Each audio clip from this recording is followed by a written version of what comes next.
ये है, if p is a prime number and if p divides a square then p divides a where a is a positive integer. पहले ये क्या है sorry, ये क्या है क्या आ रहा है, पहले ये समझ लो, p is a prime number, p जो है एक प्राइम नंबर है, p डिवाइड कर रहा है a स्क्वायर को, then p divides a where a is a positive integer. पहले प्रूव करने से पहले हम एक एग्जाम्पल लेके समझ लेते हैं क्या कह रहा है। ऐसे अगर मान लो p को मैंने ले लिया 3, ओके, a स्क्वायर को ले लिया 9, तो इस स्टेटमेंट के अकॉर्डिंग क्या है, p divides a square means क्या है, p मतलब 9 को 3 डिवाइड कर रहा है, ऑब्वियसली डिवाइड करेगा 3 टाइम्स चला जाएगा, तो क्या कह रहा है, p डिवाइड्स a मीन्स क्या है, ए क्या हो जाएगा, ए स्क्वायर 9 है तो ए कितना हो जाएगा, ए इज इक्वल टू 3 हो जाएगा, वैसे तो प्लस माइनस 3 हो जाएगा, लेकिन हम सिर्फ पॉजिटिव इंटीजर की बात कर रहे हैं, ए इज इक्वल टू 3 हो जाएगा। ओके, क्या हो जाएगा, 3 डिवाइड करेगा 3 को, ऑब्वियसली पी 3 है और ए 3 है, तो 3 3 को डिवाइड कर रहा है, मीन्स थ्योरम तो ट्रू है, एग्जाम्पल से हम लोगों ने चेक भी कर लिया। क्या कह रहा है, पी डिवाइड कर रहा है ए स्क्वायर को, तो पी डिवाइड करेगा ए को भी। तो अब इस थ्योरम का प्रूफ कैसे करेंगे, सपोज कर लिया प्राइम फैक्टर ऑफ ए के जो प्राइम फैक्टर है p1 p2 p3 up to pn, जितने भी हम n सपोज कर रहे हैं कि p1 p2 p3 pn इसके प्राइम फैक्टर हैं, तो प्राइम फैक्टर है तो हम कैसे लिख सकते हैं, a को लिख सकते हैं p1 into p2 into p3 into pn लिख सकते हैं हम लोग, ना लिख सकते हैं ना। जैसे होता है अगर मान लो 6 है, 6 के प्राइम फैक्टर क्या होते हैं, जैसे 2 एंड 3 है, तो 6 को क्या लिख सकते हैं, 6 इज इक्वल टू 2 इंटू 3 लिख सकते हैं ना, लिखते हैं हम लोग प्राइम फैक्टराइजेशन में।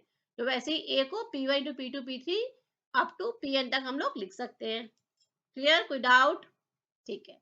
इसका क्या किया, दोनों साइड का स्क्वायर कर दिया, ए का स्क्वायर किया तो इधर ए स्क्वायर हो गया, और इधर p1 into p2 up to pn का होल स्क्वायर किया तो ये हो जाएगा n स्क्वायर। ओके, अब इसको ओपन कर दिया, ब्रैकेट को ओपन कर दिया, p1 square into p2 square into p3 square up to pn square हो गया ये। क्लियर, यहाँ तक क्लियर है। Now it is given that p is a factor of a square, p जो है फैक्टर है a स्क्वायर का।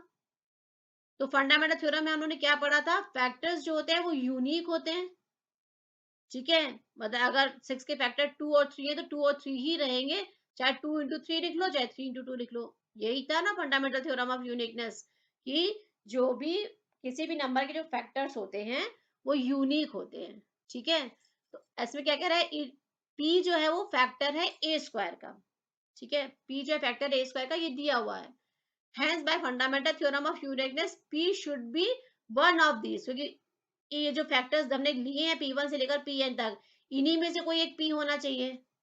ओके, इसके अलावा कोई और तो होगा, जैसे 6 के फैक्टर 2 और 3 हैं, तो कोई हम कहेंगे, कोई एक चीज हम बोले, कोई नंबर बोलेंगे वो फैक्टर है अगर 6 का, तो 6 या तो 2, दो फैक्टर जो है या तो 2 होगा या तो 3 होगा, मतलब इन्हीं दोनों में से कोई एक होगा। ऐसे ही p जो है वो p1 p2 p3 का स्क्वायर, इनमें से ही कोई एक होगा, ठीक है। तो hence p should be one of p1 into p2 into p3 up to pn। Okay, now p1 p2 p3 en जो है फैक्टर है a के, सो p जो होगा फैक्टर होगा a का ऑल्सो, ठीक है, क्योंकि ये p1 p2 p3 pn में ही तो आ रहा है ना p, तो जब ये सब फैक्टर है a के तो p जो होगा फैक्टर हो जाएगा a का। तो यहाँ से हमने प्रूव कर दिया कि p डिवाइड करेगा a को भी, ठीक है। क्लियर हो रही, कोई डाउट इसमें, एक बार फिर से स्टेप बाय स्टेप बता देती हूँ क्या किया इसमें।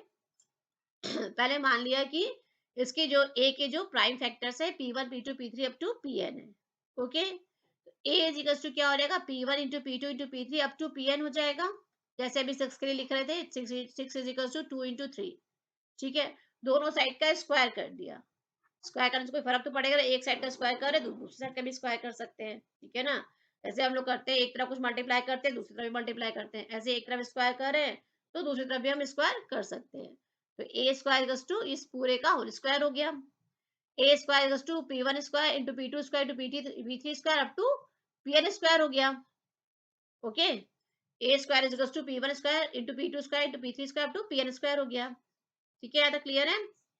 Now it is given that p is a factor of a square. अभी कोई थ्योरम के स्टेटमेंट में दे रखा है p जो है फैक्टर है a स्क्वायर का, तो p क्या हो जाएगा, इन सब में से ही कोई एक होगा, p1 p2 p3 up to pn square में से ही कोई एक होगा।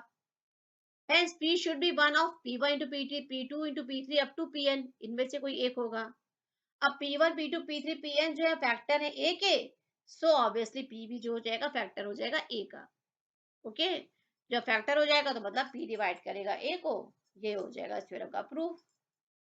कुछ बस कान इधर से पकड़ो चाहे कान उधर से पकड़ो, स्टेटमेंट वही है, उसको बस एक एग्जांपल से हमने समझ लिया कि p इज टू 3 है, 3 डिवाइड करता है a स्क्वायर को, तो ऑब्वियसली 3 डिवाइड करेगा 3 को भी, a को। ओके, तो